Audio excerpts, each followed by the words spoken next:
ಏನ್ ಗುರು 3 ದಿವಸ ಆದ್ಮೇಲೆ ಬರ್ತಾ ಇದೀಯ ಅಂತ ಅನ್ಕೋಬೇಡಿ. ನಾನು ಊರಿಗೆ ಹೋಗ್ಬೇಕು ಅಂತ ಹೇಳ್ಬಿಟ್ಟು ವಿಡಿಯೋ ಎಲ್ಲ ಶೂಟ್ ಮಾಡಿದ್ದೀನಿ, ಎಡಿಟ್ ಮಾಡಿ ಅಪ್ಲೋಡ್ ಮಾಡೋಕ್ಕಾಗಿರಲಿಲ್ಲ ಊರಿಗೆ ಹೋಗೋ ಅಂತ ಟೆನ್ಷನಲ್ಲಿ. ಆಮೇಲೆ ನನ್ನ ಹತ್ರ ಇರೋ ರೆಂಟಲ್ ಗಾಡಿನ ಅವ್ರಿಗೆ ರಿಟರ್ನ್ ಮಾಡಿ ಅಲ್ಲಿಂದ ಮತ್ತೆ ಕೊಡಿಗೇಳಿ ಗೇಟ್ ಕಡೆಗೆ ಹೋಗಿ ಕೊಡಿಗೇಳಿ ಗೇಟಿಂದ ಮೆಜೆಸ್ಟಿಕ್ ಹೋಗೋ ಬಸ್ಗಳನ್ನು ತಗೊಂಡು ಮೆಜೆಸ್ಟಿಕ್ ಹೋದೆ.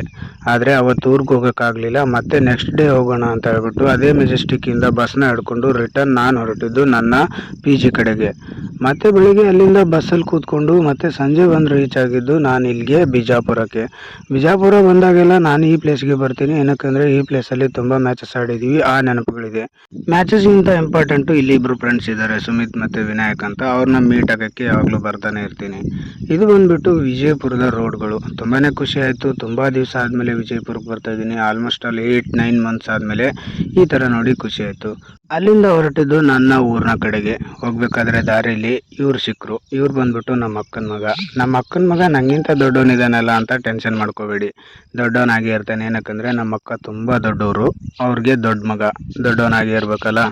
ನಮ್ಮೂರು ಬಸ್ ಮಿಸ್ ಆಗಿತ್ತು ಅಂತ ಹೇಳ್ಬಿಟ್ಟು ನಾನು ನಿಂತ್ಕೊಂಡಿರ್ಬೇಕಾದ್ರೆ ಇವರು ಡ್ಯೂಟಿ ಮುಗಿಸ್ಕೊಂಡು ಮನೆಗೆ ಹೋಗ್ತಾಯಿದ್ರು.